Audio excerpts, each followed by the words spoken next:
Ray, how can we help? Hi there. Thanks so much for taking my call. You bet. I am on baby step 1, and I'm struggling because I don't necessarily know how to manage that feeling of insecurity I keep getting of only putting $1,000 in my emergency fund and then moving on to baby step 2. Oh, that's just a really good question. Yeah, So that's when we get tell a lot. us what you are specifically worried about, because I feel like I heard you say, I'd like to have more than 1,000 saved. Is that what this is really about? Is exactly how I'm feeling. And I'm feeling like even when I do get 1,000 in it, I'm not going to have my budget where it's cut out, where I'm spending every single dollar every month. I just am scared something will come up and $1,000 isn't enough to cover it, and then I'll be back in a spot where I got to take out debt. Okay, so do you have margin? Feels like you've got margin in your budget right now. I do. What kind of margin do you have? It's going to be fluctuating throughout the year, but I'd say it's a good chunk once I start getting rolling on my debt snowball. What's Give a us good an chunk? idea. What was that? What is a good chunk when you say that? What does that mean? Is that $200? Is that $2,000? So it's going to fluctuate. Yeah, some months it will be like $300. Some months it can be up to $5,000. Okay, perfect. And how much debt do you have? $65,000. $65,000. What is that debt? $55,000 in student loans, $3,000 on personal loans, and then $7,000 on a car loan. Okay. And how much are you making a year? 85, in between 85 and 105,000. Nice. Good for And that's you. take home. Yeah, good for you. That's great. So yeah, I mean, I think part of that $1,000 emergency fund, there is going to be a level of angst and urgency, which makes people go through the baby step 2 that much faster because they're like, oh my gosh, I feel like if something were to happen. But the truth is, right, majority of emergencies that we see, whether it's new tires on a car, whatever it is, most of it is under $1,000. So majority of it is. And if not, all you do is you pause the debt snowball, stay current on everything, pile up some cash with what you need fixed, and fix it. And so just having the idea that there's going to be no debt, that debt is not an option, you find a way to get through it all. You find a way, like you really do. So if it's the car that's breaking down, you go and get 3 options and you fix the small part that you can to get it trucking along till you save up to fix the rest. I mean, you figure it out. And so the problem is that debt has just become such a safety net for people that mentally you can't even imagine, not having the credit card just in case of an emergency. And so that $1,000 will cover most of the stuff that you need. And if it doesn't, you just pause, pile up some cash, and go through it. And Ray, here's the deal. I love how Rachel explained that, because if you think about that, and she's right factually, most of those emergencies are under $1,000. But I got to the point when I first started this many, many years ago, Rachel, I didn't want to touch the emergency fund. And my first step was not to touch the emergency fund. It was to rework the budget. Yeah, totally. We paid our 4 walls. But I mean, I would go, can I cash flow this without touching the emergency fund? Yep. And Ray, with the margin you're talking about, you gave us a range of 300 on the low end to maybe 5,000 because you've got a little bit different income flow. You're going to be able to be okay.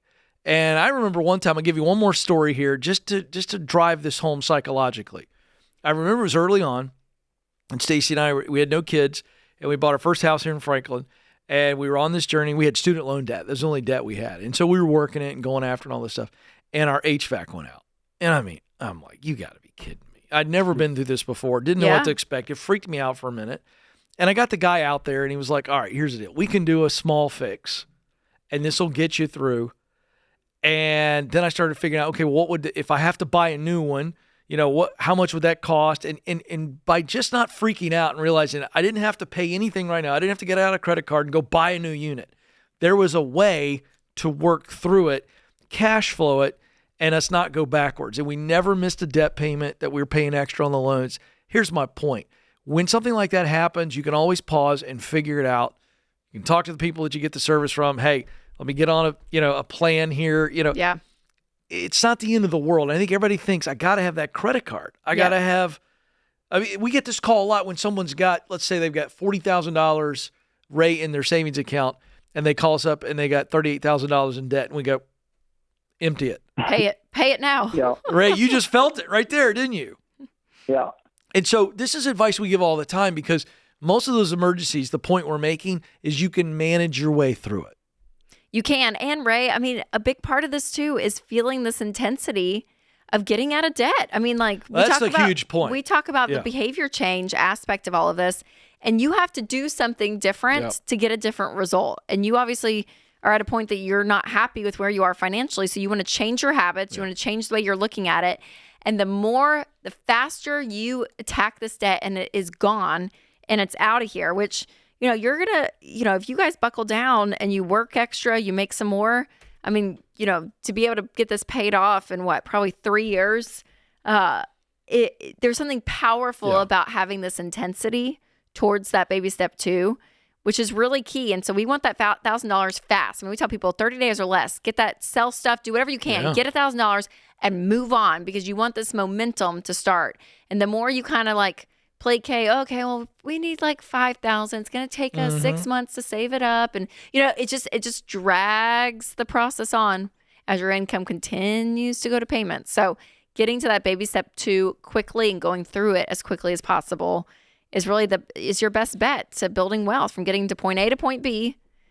Getting your income back where it's yours is one of the biggest things you can do. So it's the fastest way. And again, Ray, you're a grown up. You can decide, you can get off the call and decide to do what you want. But this has just been proven over and over and over and over and over and over and over. Yeah. You know what you need, Ray? I think Rachel's right. You know what you need? You need a big win in the next week. So what's the smallest debt? Was it the $3,000 personal loan? Yeah. Well, one is 1,000 left on it, and one is 2,000. Okay, so the debt snowball. You're familiar with this, yes? Yes. All right. How quickly could you pay off that $1,000 chunk? How quickly? I've budgeted in for September. Nah, that's. I appreciate that. I said let's just have some fun here, see if we can get you some momentum. What could you do, Ray? Side something here or there, sell some stuff. What could you do to get $1,000 outside of your current income before end of September? What could you do? Yeah, I mean, I need to sell my vehicle, and I could easily have that done. No, well, that's selling the vehicle. I'm not saying we got to jump to that, because that's one of your. What's that vehicle worth? I think it's worth around like $8,000 right now, and I've got $7,000 left on it. Yeah, but then you don't have a car. I have another vehicle that I get. It's a work vehicle that I can use for. Dude, Ray, there it is. The ray of hope we needed. Oh, I see what she did there, folks. A little word play. Do it, Ray. Do something crazy. Like sell the car. You'll get $1,000. You'll Oh my gosh, you'll have. We knock 8,000. out 2 debts with that one sale. What's your car payment right now on that? $235, and I'm paying $150 in insurance. Boom! You just gave yourself a raise.